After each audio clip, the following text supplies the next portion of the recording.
Okay sir, last time हमने glomerular responses देख लिए थे टू दी इंजरी और बाकी जो रीनल की बेसिस थी वो हमने कर ली थी। ठीक, अब आ जाता है कि ग्लोमेरुलस की इंजरी हो क्यों रही है, उसकी पैथोलॉजी क्या है। ठीक है, जब हम पैथोलॉजी कवर करेंगे ना इसकी, तो इसके साथ साथ आपके नेफ्रोटिक और नेफ्राइटिक सिंड्रोम के जो बाकी सारे इसके अंदर केसेस हैं, यानी जो सारी हेडिंग्स हैं, वो भी आपकी कवर इस तरीके से होती जाएंगी कि उनकी पैथोलॉजी आपको समझ में आ जाएगी और जब हम उसे पढ़ रहे होंगे तो आपको उसे पढ़ना आसान हो जाएगा। ठीक है, तो हम स्टार्ट करते हैं। तो आपकी जो ग्लोमेरुलोपैथी होती है या जो इंजरी है टू दी ग्लोमेरुलस, वो दो टाइप की हो सकती है, इधर प्राइमरी या सेकेंडरी। ठीक है, प्राइमरी जो है उसका कॉज क्या है, आपके पास ज़्यादातर केसेस के अंदर इम्यून मीडिएटेड होता है, यानी इम्यून रिएक्शन इसके अंदर इन्वॉल्व होता है। जबकि सेकेंडरी के अंदर में भी कॉज आपका इम्यून हो सकता है, लेकिन इसके अलावा और भी कॉजेज हो सकते हैं, जैसे आपका SLE है। ठीक है, कोई और आपका सिंड्रोम है। ठीक है, जो कंजेनाइटल सिंड्रोम होता है, रूमेटॉइड आर्थराइटिस है, उसके साथ डायबिटीज़ है, हाइपरटेंशन है, उसके साथ भी इंजरी ग्लोमेरुलस की हो सकती है। ठीक है, तो वो भी इम्यून भी हो सकता है और नॉन इम्यून कॉजेज भी उसके हो सकते हैं। तो अब इम्यून में आपके पास दो चीज़ें आ जाती हैं, एक तो आ गया एंटीजन एंटीबॉडी रिएक्शंस। ठीक है, और दूसरा आता है आपके पास C3 या कॉम्प्लीमेंट पाथवे। ठीक है, C3 की डिस्कशन हम अभी यहीं रखते हैं, हम स्टार्ट करते हैं एंटीजन एंटीबॉडी की। ठीक है, जैसे कि आपको पता है एंटीजन क्या है, कोई भी ऐसे सब्सटेंस जो आपकी बॉडी में इम्यून रिस्पॉन्स को इलिसिट करवा सके। तो एंटीजन के अगेंस्ट बॉडी क्या बनाती है, एंटीबॉडीज़। ठीक है, तो एंटीबॉडीज़ आपके किसके अगेंस्ट बनेंगे, एंटीजन के। अब ब्लड के अंदर कोई ऑलरेडी सर्कुलेटिंग एंटीजन है, उसके साथ एंटीबॉडी कंबाइन हुई, क्या बन गया, एंटीजन एंटीबॉडी कॉम्प्लेक्स। तो अगर ये कॉम्प्लेक्स क्या करता है, आपके ग्लोमेरुलस में आके डिपॉजिट हो जाए फ्रॉम योर सर्कुलेशन, सर्कुलेशन में था पहले, आके डिपॉजिट हो गया किसमें अंदर, ग्लोमेरुलस में, तो ये इंजरी करवा सकता है। ठीक है, तो ये एक कॉज हो गया। दूसरा जो मोस्ट इंपॉर्टेंट और मोस्ट कॉमन कॉज है वो क्या है कि आपकी एंटीबॉडीज़ डायरेक्ट हो जाएं अगेंस्ट योर GBM, यानी ग्लोमेरुलर बेसमेंट मेम्ब्रेन।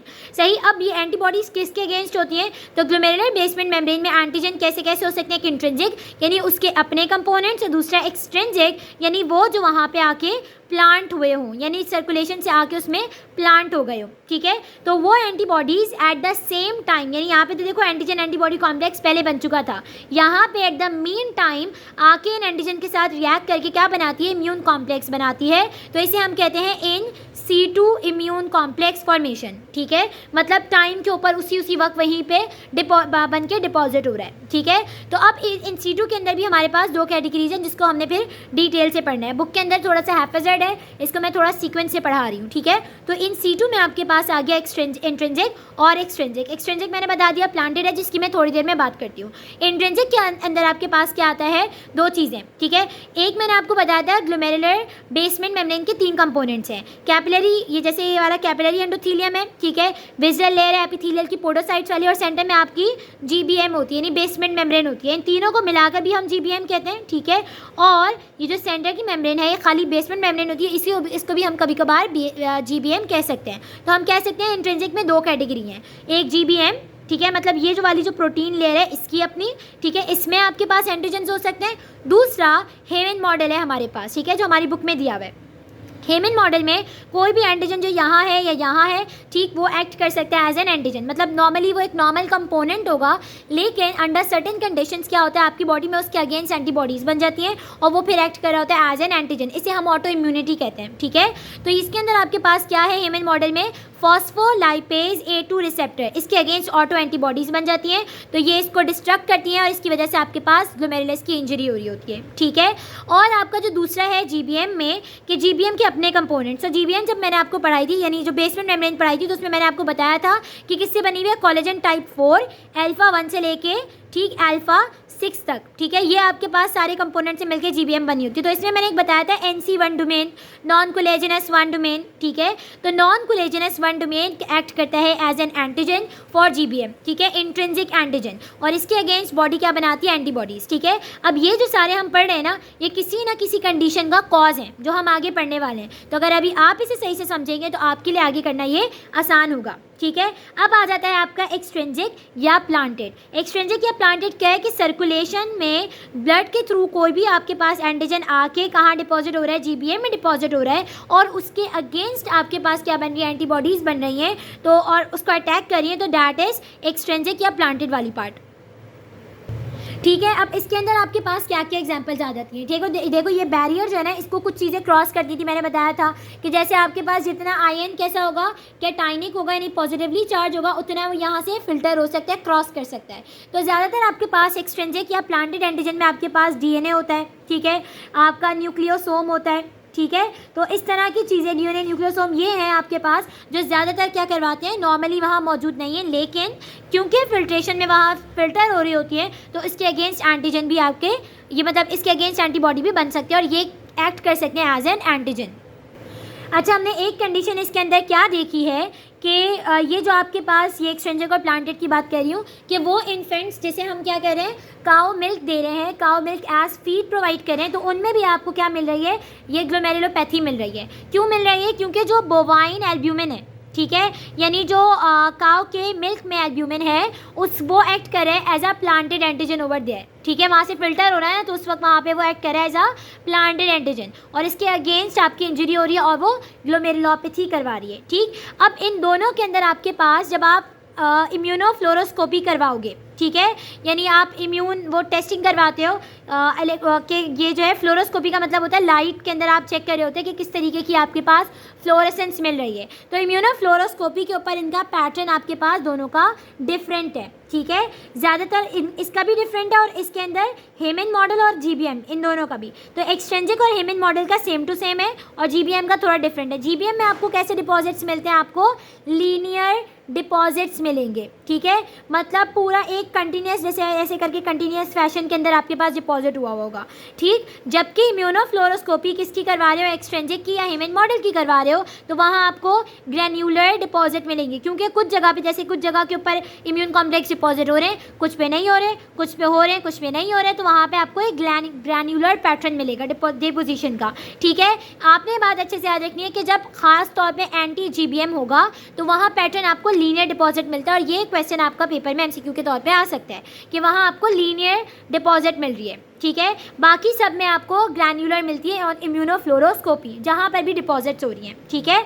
अब आपके पास जो नेक्स्ट आ गया है टॉपिक वो है कि एंटीजन एंटीबॉडी कॉम्प्लेक्स, ये अगर आपका डिपॉजिट हो रहा है, ठीक है, already formed antigen antibody complex, ठीक है, तो इसके अंदर हमने देखना है कि ये किस किस कंडीशन में हो सकता है। ये आपके पास जो कॉम्प्लेक्सेस हैं ये क्या हो सकते हैं आपके, ये आपके एंडोजेनस भी हो सकते हैं, ठीक, और आपके ये एक्सोजेनस भी हो सकते हैं। एंडोजेनस यानी बॉडी के जो अपने, ठीक है, जिसमें आपके पास मोस्ट कॉमन एसएलई हो गया, चाहिए आईजी है, नेफ्रोपैथी है, इसमें क्या होगा, अपनी ही एंटीबॉडी एंटीजन है, अपना ही एंटीबॉडी है और वो वहाँ पे डिपॉजिट हो रही है। एक्सोजेनस में कोई एंटीजन बाहर का है, ठीक है, बॉडी से बाहर का है, उसके साथ आपकी एंटीबॉडी कोई रिएक्ट कर रही है और वो डिपॉजिट हो रही है, ठीक है। सो एक्सोजेनस में हमारे पास क्या क्या चीज़ें आ जाती हैं, बैक्टीरियल एंडोटॉक्सिन्स हैं, ठीक है, आपके वायरल टॉक्सिन्स हैं, सही, प्लाज्मोडियम फैल्सीपैरम है, ठीक है, इसके अलावा आपका ट्रेपोनेमा पैलिडम है, ठीक है, ये भी आ गया।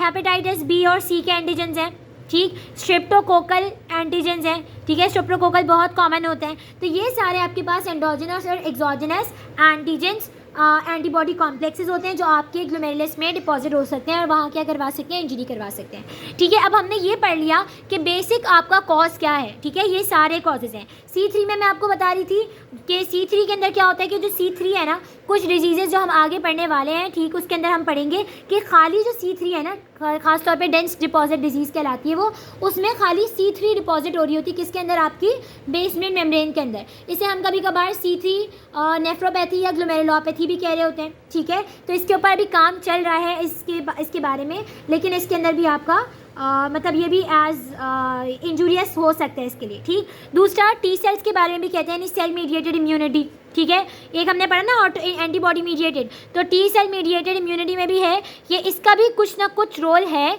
लेकिन इसका ज़्यादा रोल क्या है आपका अननोन है, अभी इसके ऊपर काम चल रहा है, इसके बारे में ज़्यादा मालूमात हमें नहीं है, लेकिन टी सेल भी आपका इसमें रोल प्ले कर रहे होते हैं। कुछ चीज़ों में हमें इसका एविडेंस मिला है कि इनिशियल इंजरी किसी और की वजह से हुई, ठीक, और जो टी सेल है ना ये इस इंजरी को क्या करवाएंगे, प्रोग्रेस करवा रहे हैं, ठीक है, मतलब फर्दर ख़राब करें कंडीशन को। तो ये भी चीज़ आपको मिल रही है, ठीक है, लेकिन इसका ज़्यादा नोन नहीं है। तो आपने जो इंपॉर्टेंट बातें याद रखनी है वो ये सारी याद रखनी है जो हमने एंटीजन एंटीबॉडी के हवाले से की हैं। अगर इसमें कोई आपको प्रॉब्लम हो so you can ask me, क्योंकि ये बहुत ज़्यादा इंपॉर्टेंट टॉपिक है, इसके ऊपर जितना एम्फेसिस किया जाए उतना कम है।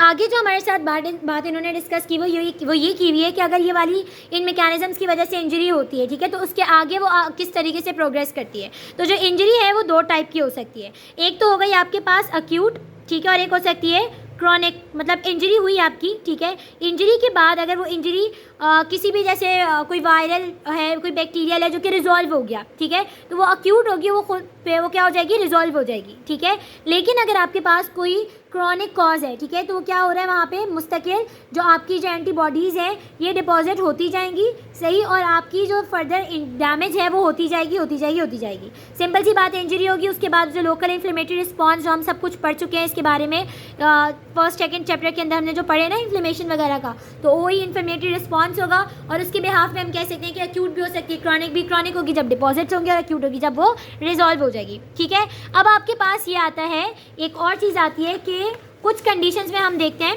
ठीक है, अगर मैं इसकी सिंपल सी एक डायग्राम बनाऊं कि ये आपका बेसमेंट मेम्ब्रेन है, ठीक है, ये आपकी कैपिलरी एंडोथीलियम है, ठीक है, मैं इसे सीई लिख रही हूँ, और ये वाला साइड आपका क्या है, ये आपकी विज़रल एपिथीलियम है, ठीक है, यानी पोडोसाइट्स है। तो ऐसा भी होता है कुछ कंडीशंस में कि आपके पास जो डिपॉजिट्स होते हैं वो कहाँ हो रहे होते हैं, और यहाँ पे मैं कहूँ सराउंडिंग में मीजेंजियम है, ठीक है, मीजेंजियम है फॉर एग्जाम्पल। तो कुछ डिपॉजिट आपके कहाँ हो रहे हैं, किस में हो रहे हैं, आपकी जो कैपिलरी एंडोथीलियम है, ठीक है, इसके पीछे हो रहे हैं, इस साइड के ऊपर। तो इसे हम क्या कहेंगे, सब एंडोथीलियल, ठीक है, इसकी क्या उनसे डिपॉजिट होंगे, सब एंडोथीलियल डिपॉजिट्स, सही है। तो एक आपके पास ये डिपॉजिट्स हो गए। दूसरे डिपॉजिट्स कहाँ हो रहे हैं, बेसमेंट मेम्ब्रेन को क्रॉस करके बीनीथ दिस, ठीक है, वे जो आपकी एपिथीलियम है, ठीक, कौन सी वाली, विज़रल एपिथीलियम है, यहाँ पे जो हो रहे हैं इन्हें हम कहेंगे सब एपिथीलियल, ठीक है, सब एपिथीलियल डिपॉजिट्स, सही।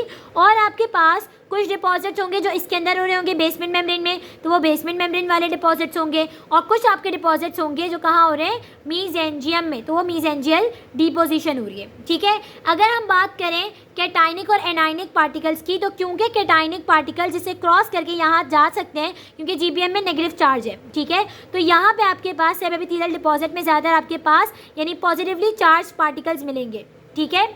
इसी तरह सब एंडोथीलियल में आपको कौन से मिलेंगे, नेगेटिवली चार्ज पार्टिकल्स, क्योंकि इसे क्रॉस नहीं कर सकते, ठीक है। और मीजेंजियल डिपोजिशन में आपके पास ज़्यादातर न्यूट्रल मॉलिक्यूल्स होते हैं, और क्योंकि आपके पास जो बहुत बड़े लार्ज साइज मॉलिक्यूल्स होते हैं वो इनको क्रॉस ही नहीं कर पाते, तो वो यहाँ पे ज़्यादातर नेफ्रीटोजेनिक कहलाते हैं, वो होते ही नहीं है, ठीक है, नेफ्रीटोजेनिक होते ही नहीं है, सही। अब ये वाली आपकी सारी इसकी बात हो गई, ठीक है। बुक के अंदर भी एक डायग्राम है, उसको भी हम देख लेते हैं, ठीक है। ये आपको डायग्राम दी हुई है बुक के अंदर, यहाँ देख रहे हो आप, ये क्या है, आपके पास पोडोसाइट है, ठीक है, ये आपके पास क्या है, पिंक के अंदर ये आपकी एपिथीलियम है, या सॉरी जीबीएम है, और अंदर की तरफ आपके पास ये एंडोथीलियम है। तो कुछ डिपॉजिट्स आप यहाँ देख रहे हो कहाँ हो रहे हैं, ये इधर हो रहे हैं, ठीक है, ये सब एपिथीलियल डिपॉजिट्स हैं, ठीक है। कुछ डिपॉजिट्स आप देख सकते हो कि खुद से जीबीएम के अंदर हो रहे हैं, तो ये कहाँ हो रहे हैं आपके पास, ये बेसमेंट मेम्ब्रेन में हो रहे हैं। और कुछ डिपॉजिट्स आप देख सकते हो कहाँ हो रहे हैं, ये देखो अंदर की तरफ हो रहे हैं, ठीक है, जीबीएम और एपिथीलियम के दरमियान, तो ये सब एंडोथीलियल डिपॉजिट्स हैं, ठीक है। तो ये आपकी हो गई एक बेसिक सी सारी बातें, ठीक है। ये आपको मैंने यहाँ पे बताया था कि पैटर्न इसके अंदर इम्यूनोफ्लोरोस्कोपी के ऊपर आपको पैटर्न शो हो रहा है, ठीक है। जो आपका डी है लीनियर है, ठीक है, डी के अंदर आपको ग्रैन्युलर अपीयरेंस मिल रही है, और जो ई है आपका उसमें ये लीनियर पैटर्न मिल रहा है। देखो यहाँ पे ग्रैन्यूल्स है, ये डिसकंटिन्यूड है, और ये आपके पास ज़्यादा ब्राइट नज़र आ रहा है, और ये ज़्यादा कैसे है, कंटिन्यूड पैटर्न के अंदर है, ठीक है। तो ये हमारी सारी बात हो गई इसके बारे में, ठीक है। अब यहाँ पे इन्होंने एक और चीज़ भी इन डायग्राम्स के थ्रू बताई हुई है कि ये यहाँ देख रहे हो आप ऑलरेडी सॉरी सर्कुलेटिंग कॉम्प्लेक्सेस हैं, अपनी बुक में भी आप देख सकते हो कि ये देखो ये सर्कुलेटिंग कॉम्प्लेक्सेस हैं, और कहीं पे आपके पास ये देख रहे हो आप कि एंटीजन थे, इनके साथ ये आके कंबाइन होके क्या कह रहे हैं, यहाँ डिपॉजिट हो रहे हैं, तो ये इन सीटू है, ठीक है, और ये सर्कुलेटिंग कॉम्प्लेक्सेस डिपॉजिट हो रहे हैं, ठीक। और यहाँ जो इन्होंने ऊपर ये आपको वो दी हुई है चार्टिंग दी हुई है, इसमें यही बताया हुआ है कि डिपॉजिट किस तरह इन सीटू हो सकते हैं, सर्कुलेटिंग हो सकते हैं, ठीक है। तो ये आपका बहुत एक बेसिक सा ओवरव्यू हो गया। अच्छा, मैंने सोचा कि अगर हम ये कंप्लीट कर रहे हैं तो ये थोड़ा सा पार्ट रहेगा, ये भी कंप्लीट करते जाएं कि मीडिएटर्स क्या है ग्लोमेरुलर इंजरी के, ठीक है। इसमें हमने सबसे पहले वो सेल्स देखने हैं जो मीडिएट करवा रहे होते हैं, फर्दर प्रोग्रेस करवा रहे होते हैं ग्लोमेरुलर इंजरी को, ठीक है। सबसे पहले आपका most common neutrophils and monocytes हैं, ठीक है। क्या करते हैं, आपके ग्लोमेरुलस को इन्फिल्ट्रेट करेंगे, यानी ग्लोमेरुलस में आएंगे, और फर्दर आपके पास कीमोकाइन साइटोकाइंस वगैरह रिलीज करवा के क्या करवाएंगे, डैमेज करवाएंगे। इसके अलावा न्यूट्रोफिल्स खासतौर पर प्रोटीएजेस रिलीज करवाते हैं, जिसका यहाँ इन्होंने तस्करा किया हुआ है कि प्रोटीएजेस रिलीज करवाते हैं, और क्या करवाएगा, GPM की डिग्रेडेशन करवाएगा, ठीक है, क्योंकि प्रोटीन्स है ना तो वो डिग्रेड करता है, ठीक है। तो ये आपके पास हो गया। इसके अलावा ये oxygen free drive free radicals बनवाता है, वो भी डैमेज करवाएंगे, और एराकिडोनिक एसिड मेटाबोलाइट्स होते हैं जो कि GFR को डिक्रीज कर देते हैं, ठीक। मैक्रोफेजेस और T लिम्फोसाइट ज़्यादातर कौन सी कंडीशन में होते हैं, एंटीबॉडी और सेल मीडिएटेड रिएक्शंस में मिलते हैं, ठीक है। और ये भी सर्टेन, क्योंकि आपको पता ही है मैक्रोफेजेस और T लिम्फोसाइट कितनी ज़्यादा मैसिव डैमेज करवा सकते हैं। प्लेटलेट्स हैं, ये भी आपके पास ग्लोमेरुलस के अंदर इन्वॉल्व हो सकते हैं इन इम्यून मीडिएटेड इंजरी, ठीक है। इसमें आपके पास ये क्या करवाते हैं, कॉसेनॉइड्स को और ग्रोथ फैक्टर्स को रिलीज करवाएंगे, ठीक है, और वहाँ पे जो हीमोडायनामिक चेंजेस वगैरह करवाते हैं। और स्टडीज़ ने ये शो किया कि अगर आप एंटी प्लेटलेट्स लेते हो इस कंडीशन के अंदर, ग्लोमेरुलर इंजरी के अंदर, तो इससे आपको बेनिफिशियल रिजल्ट्स मिले, ठीक है। फिर आ जाते हैं आपके मीसेंजियल सेल्स जो वहाँ के अपने रेजिडेंट्स हैं। ये भी क्या करवाते हैं, जब कोई इन्फ्लेमेशन होती है ना तो उसके रिस्पॉन्स में ये क्या करवाएंगे, रिलीज़ करवाएंगे कीमोकाइंस हैं, साइटोकाइंस हैं, ग्रोथ फैक्टर्स हैं, कॉसेनॉइड्स हैं, ठीक, एंडोथिलीन, नाइट्रिक ऑक्साइड, ये सब करवाएंगे, जिसकी वजह से हीमोडायनामिक चेंजेस भी आएंगे और इसके अलावा GFR में भी आपके चेंजेस आएंगे, ठीक। तो ये सारी आपकी सेल्स आ गए, ठीक है। सॉल्युबल मीडिएटर्स में सारे वही मीडिएटर्स हैं जो हम इन्फ्लेमेटरी रिस्पॉन्सेज के अंदर पढ़ते आ रहे हैं, जैसे कि आपके कॉम्प्लीमेंट एक्टिवेशन होती है, मैक बनता है, ठीक है, मेम्ब्रेन अटैक कॉम्प्लेक्स बन रहा होता है, ठीक है। इसके अलावा कॉसेनॉइड्स हैं, नाइट्रिक ऑक्साइड है, एंडोथिलीन है, एंजियोटेंसिन है, ये आपकी ब्लड वेसल में चेंजेस ला रहा होता है, चाहिए। साइटोकाइंस में खासतौर पर इंटरल्यूकिन 1 और TNF है, जो कि आपके ल्यूकोसाइड जो ऑलरेडी वहाँ पर मौजूद है उनके अलावा ल्यूकोसाइड्स को क्या करवा रहा होता है, बुला रहा होता है, ठीक है। तो ये आपके पास हो गए, ठीक। कीमोकाइंस में आपके पास हो गया इंपॉर्टेंट यहाँ पे TGF बीटा, ठीक है, कि ट्रांसफॉर्मिंग ग्रोथ फैक्टर बीटा है ना, तो ये क्या करवाते हैं, ग्रोथ करवा रहे होते हैं, वहाँ पे प्रोलिफरेशन करवा रहे होते हैं, जिसकी वजह से आपको ग्लोमेरुलोस्क्लेरोसिस वगैरह मिलता है, हाइलिनोसिस मिलता है, स्क्लेरोसिस मिलता है उसमें, ठीक है।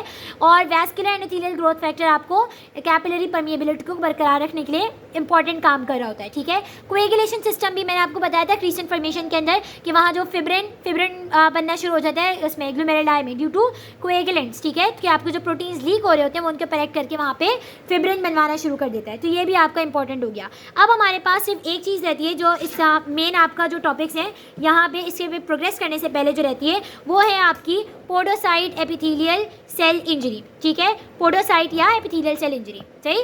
जिसमें आपने क्या देखना है, सबसे पहले इस डायग्राम को हम देखते हैं। तो ये पोडोसाइट्स हैं आपके पास, पोडोसाइट्स कैसे देखो, इरेक्ट हैं, ठीक है, स्ट्रेट हैं। अब होता क्या है जब इसकी इंजरी होती है और इनके दरमियान में ये फिल्ट्रेशन स्लिट होती है, डायफ्राम होता है, तो होता क्या है जब इनकी इंजरी होगी तो इनके जो ये जो इरेक्ट प्रोसेसेस है ना ये क्या हो जाते हैं, ये फ्लैट हो जाते हैं या इफेस्ड हो जाते हैं, ठीक है। तो ये आपका मोस्ट कॉमन की फीचर है इसके अंदर, स्ट्रक्चरल जो हम कहेंगे ना कि इंजरी का कॉज है ये इफेसमेंट है, ठीक है।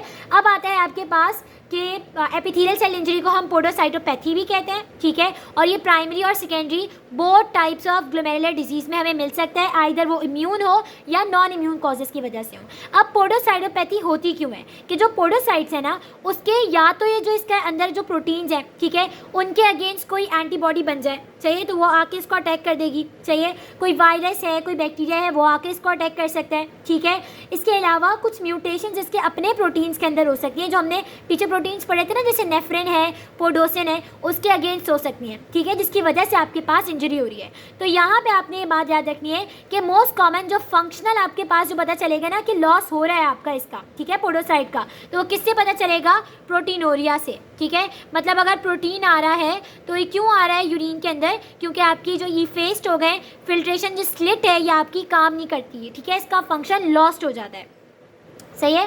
तो हम ये कह सकते हैं कि इसका स्लिट डायफ्राम नॉन फंक्शनल हो जाएगा, ठीक है। यहाँ पे आपको लास्ट में इन्होंने मेंशन किया हुआ है कि फंक्शनल एब्नॉर्मैलिटीज़ में आपके पास क्या आता है, मोस्ट कॉमन आपका ये कि वो क्या है, स्लिट डायफ्राम का लॉस, ठीक है, या loss of normal function of that, ठीक। तो ये आपका सारा इसमें हमने कवर कर लिया। पोडोसाइटोपैथी भी एक बस जनरल सा ओवरव्यू है कि क्यों हो सकता है, क्या हो सकता है, और ये आपने याद रखना है कि इसकी इफेसमेंट हो जाती है, ठीक है। अब नेक्स्ट वीडियो से इंशाल्लाह हम फोकल सेगमेंटल ग्लोमेरुलोस्क्लेरोसिस और उसके बाद फिर नेक्स्ट नेफ्राइटिक और नेफ्रोटिक सिंड्रोम से स्टार्ट करेंगे।